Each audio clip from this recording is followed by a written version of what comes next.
अब चलते हैं स्टूडेंट्स नेक्स्ट टॉपिक की तरफ, जिसमें हम लोग बात करेंगे कि जो हमारे पास एलिमेंट डिसइंटीग्रेट हो रहा है उसकी हाफ लाइफ कितनी है, कि वो डिसइंटीग्रेशन अकर होने के बाद जो उसका हाफ हिस्सा रह जाता है वो कितनी देर में होगा और कितनी देर के अंदर किस हिसाब से उसका जो डिके प्रोसेस है कितने एटम्स को डिके करता है। Half life and rate of decay.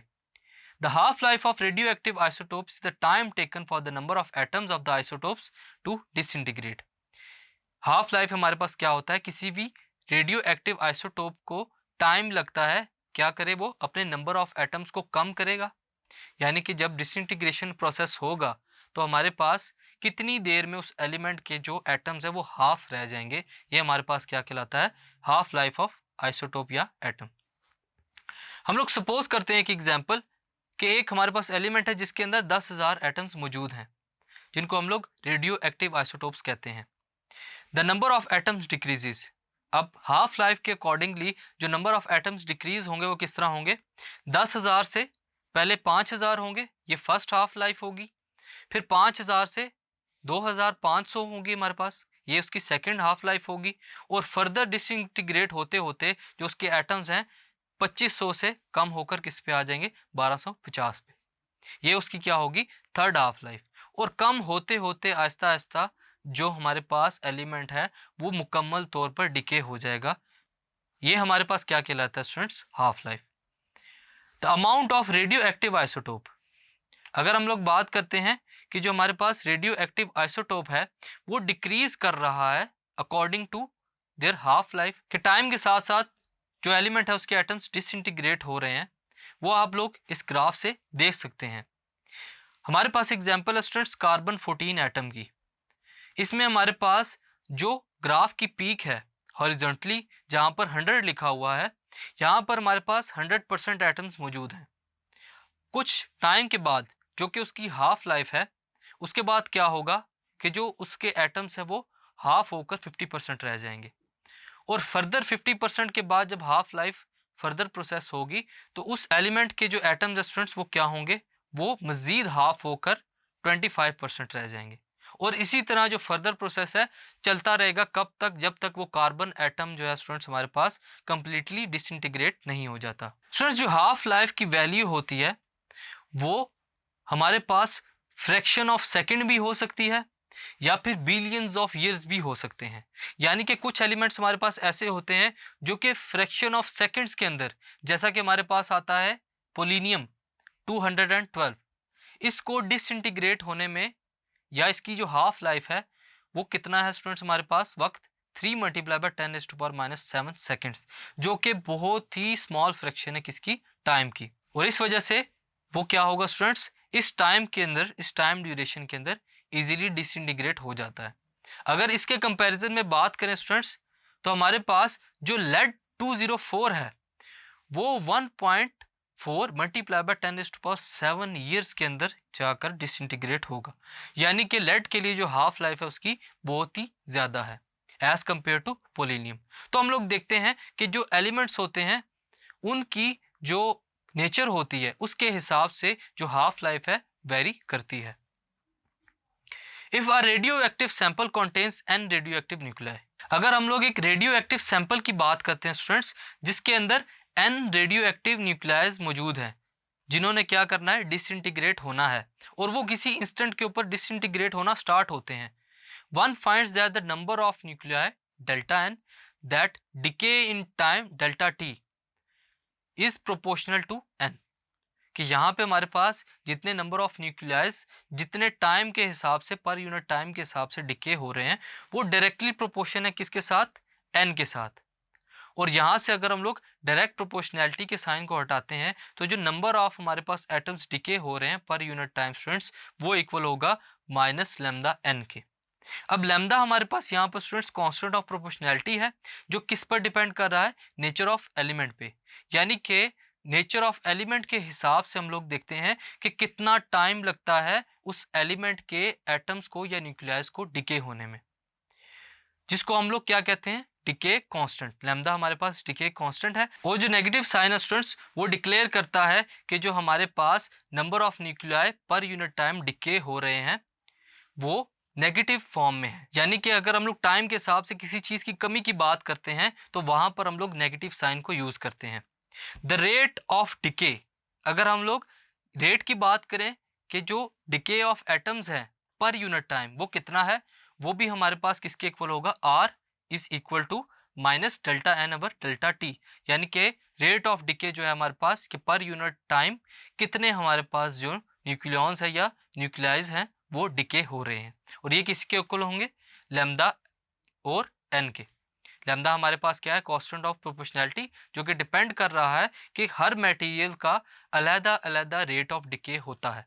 Students, rate of decay को देखते हुए हम लोग ये ऑब्जर्व करते हैं कि जो आइसोटोप्स हैं जिनकी लैम्डा की वैल्यू लार्जर होती है स्टूडेंट्स, यानी कि नेचर ऑफ एलिमेंट में लैम्डा की वैल्यू हमारे पास जो स्पेसिफाई की गई है वो अगर लार्जर हो तो वहाँ पर जो रैपिड रेट है वो डिके का प्रोसेस होना स्टार्ट हो जाता है।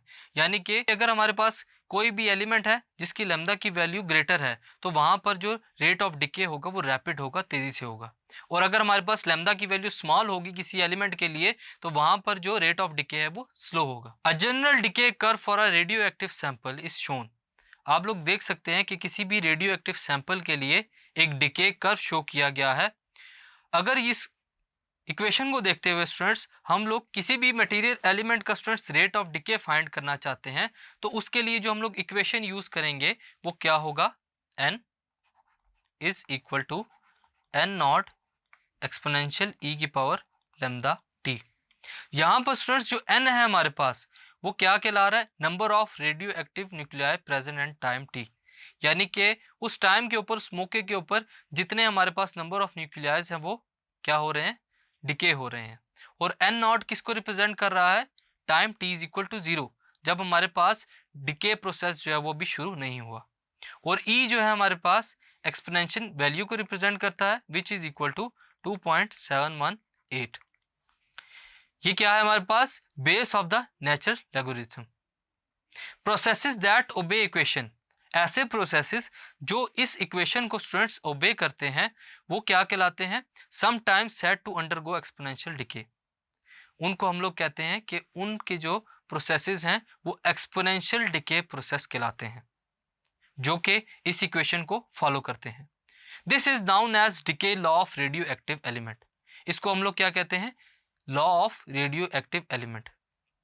स्टूडेंट्स, जो रेडियो एक्टिव एलिमेंट के लिए यूनिट इस्तेमाल की जाती है उसको हम लोग क्या नाम देते हैं, क्यूरी। क्यूरी को हम लोग CI से रिप्रेजेंट करते हैं। हमारे पास 1 क्यूरी किसके इक्वल होता है, 3.70 मल्टीप्लाई बाय 10⁻10 डिके पर सेकेंड। यानी कि अगर हम लोग बात करें कि जो हमारे पास एलिमेंट है उसके अंदर 1 क्यूरी एटम्स डिके हो रहे हैं तो हम लोग ये क्या बात कर रहे हैं कि हमारे पास 3.70 मल्टीप्लाई बाय 10⁻10 एटम्स जो है वो पर सेकेंड में डिके होते हुए नजर आएंगे। और इसको हम लोग स्टैंडर्ड यूनिट से डिफाइन करते हैं जिसका नाम है curie. This number of decay events per second, ये जो हमारे पास पर सेकेंड डिके प्रोसेस कंटिन्यू हो रहा है, पर सेकेंड जितने भी हमारे पास एटम्स या न्यूक्लियाइज डिके हो रहे हैं स्टूडेंट्स, ये किस लिए सिलेक्ट किया गया, ताकि हम लोग इससे जो नंबर ऑफ एटम्स या नंबर ऑफ न्यूक्लियाई हैं जो डिसइंटीग्रेट हो रहे हैं पर यूनिट टाइम पे उसको फाइंड कर सके। और इसको हम लोग क्या कहते हैं, original activity unit, because it is the approximate activity of 1 gram of radium. इसके लिए भी एक स्टैंडर्ड डिफाइन किया गया जो किसके इक्वल है, यानी कि हमारे पास अगर 1 ग्राम ऑफ रेडियम जो है वो पर यूनिट सेकंड या पर यूनिट टाइम के अंदर डिसइंटीग्रेट होता है, यानी कि उसके अंदर कुछ अमाउंट ऑफ एटम्स जो हैं वो डिसइंटीग्रेट होते हैं, तो हम लोग इसको क्या कह सकते हैं, ओरिजिनल एक्टिविटी यूनिट। और इससे हम लोग जो अदर एलिमेंट्स हैं उनके डिके प्रोसेसेस को कि दूसरे एलिमेंट्स के अंदर कितने एटम्स डिसइंटीग्रेट हो रहे हैं उनका हिसाब लगा सकते हैं। The SI unit of activity is becquerel, इसको हम लोग 1 बेक्वेरल से शो करते हैं। और 1 बेक्वेरल किसके इक्वल होता है, 1 डिके पर सेकेंड। यानी कि अगर हम लोग बात करते हैं कि जो डिके है हमारे पास वो 1 बेक्वेरल के इक्वल है स्टूडेंट्स, तो हम लोग वहाँ देख रहे हैं कि जो एक डिके है वो परफॉर्म हो रहा है। और एक डिके को हम लोग किससे रिप्रेजेंट कर सकते हैं students, 1 curie which is equal to 3.70 multiply by 10⁻10 becquerel, यानी कि जो 1 क्यूरी है वो किसके इक्वल है 3.70 मल्टीप्लाई बाय 10⁻10 बिक्वेरल। और इसी हिसाब से जो भी एलिमेंट हमारे पास डिके हो रहा है स्टूडेंट्स, और उसके अंदर कितने एटम्स या न्यूक्लियाइज डिके हो रहे हैं, उसका हिसाब हम लोग लगा सकते हैं। अब फर्दर अगर हम लोग बात करते हैं कि हाफ लाइफ जो है हमारे पास, उसको कंपैरिजन कराएं किसके साथ, जो लैम्डा है, जो एलिमेंट की नेचर है उसके साथ, तो इसके लिए हमें इक्वेशन के अंदर कुछ चेंजेस करनी पड़ेंगी। By substituting n is equal to 1/2 n naught, अगर हम लोग इक्वेशन के अंदर क्या पुट करें, n नॉट की जगह 1/2 n नॉट, और टाइम जो है हमारे पास उसकी जगह पुट करते हैं t 1/2, तो हमारे पास जो इक्वेशन होगी वो क्या होगी 1/2 n nought which is equal to n nought e minus lambda t/2। n nought आपस में कैंसिल हो जाएंगे, क्या बचेगा half is equal to e minus lambda t 1/2। Further अगर हम लोग इसको सॉल्व करना चाहें तो हमारे पास क्या होगा 2 is equal to e lambda t 1/2। Minus के साइन को ख़त्म करने के लिए पावर में हम लोगों ने क्या कर दिया, रेसिप्रोकेट कर लिया। टेक नेचुरल लॉगरिथम, अगर हम लोग दोनों साइड्स पर नेचुरल लॉगरिथम लेते हैं स्टूडेंट्स, और लॉग ऑफ ई हमारे पास 1 के इक्वल होता है, तो हम लोग क्या कर सकते हैं log of e is equal to 1। So दोनों तरफ नेचुरल लॉग को अप्लाई करेंगे तो log of 2 is equal to natural log जो है स्टूडेंट्स वो ई के साथ कैंसिल हो जाता है, इसलिए हमारे पास जो वैल्यू बचेगी वो क्या होगी लैम्डा t 1/2। सो फर्दर अगर हम लोग फाइंड करना चाहें कि हमारे पास जो हाफ लाइफ है उसका रिलेशन क्या है किसके साथ, नेचर ऑफ एलिमेंट के साथ, तो वो किसके इक्वल होगा 0.693 डिवाइड बाय लैम्डा। सो अगर हम लोग इस इक्वेशन के अंदर किसी भी एलिमेंट के लिए लैम्डा की जो कांस्टेंट वैल्यू है उसको पुट करते हैं तो हम लोग उस एलिमेंट की हाफ लाइफ को इजीली इस इक्वेशन से फाइंड कर सकते हैं। सो स्टूडेंट्स इस टॉपिक में हम लोगों ने देखा कि हाफ लाइफ क्या होती है और कितना रेट ऑफ डिके होता है हर एलिमेंट का, उसके लिए भी हम लोगों ने इक्वेशन को सॉल्व किया। स्टूडेंट्स अभी हम लोगों ने बात की हाफ लाइफ और रेट ऑफ डिके की। अब हम लोग एक एग्जांपल की मदद से किसी एलिमेंट की हाफ लाइफ और उसके रेट ऑफ डिके को कैसे फाइंड कर सकते हैं, आइए देखते हैं। The half life of radio active nucleus for radium is 1.6 multiply by 10⁻³ years. Radium की हाफ लाइफ गिवन है, हम लोगों ने डिके कांस्टेंट यानी कि लैम्डा को फाइंड करना है। सॉल्यूशन देखते हैं। इसके लिए जो हमारे पास फार्मूला होगा t half will be equal to 0.693 divide by lambda. Lambda हम लोगों ने डिके कांस्टेंट को फाइंड करना है, so lambda will be equal to 0.693 divided by t 1/2।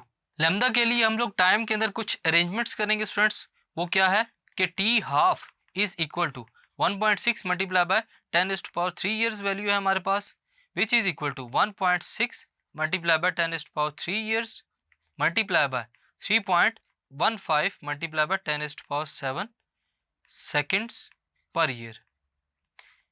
इसको हम लोगों ने सेकंड्स में कन्वर्ट करना है, इसलिए जो पर ईयरली हमारे पास सेकंड्स होते हैं उसकी वैल्यू को हम लोग ईयरली वैल्यू के साथ मल्टीप्लाई कर देंगे। तो स्टूडेंट्स हमारे पास जो हाफ लाइफ इन सेकंड्स आएगी वो क्या होगी 5.0 मल्टीप्लाई बाय 10⁻10 सेकंड्स। इसको अब हम लोग इक्वेशन के अंदर पुट करेंगे तो क्या होगा lambda is equal to 0.693 divided by 5.0 multiply by 10⁻10 seconds which is equal to 1.4 multiply by 10⁻11 पर सेकेंड्स। सो स्टूडेंट्स इस एग्जांपल से हम लोगों ने देखा कि जो रेडियम है with having its life half life, students इसमें क्या होगा जो रेडियम का रेट ऑफ डिके है कि कितने उसके पार्टिकल्स जो हैं स्टूडेंट्स या कितने एटम्स उसके पर सेकंड में डिके होते हैं, वो हम लोगों ने लैम्डा से फाइंड किया। Thank you.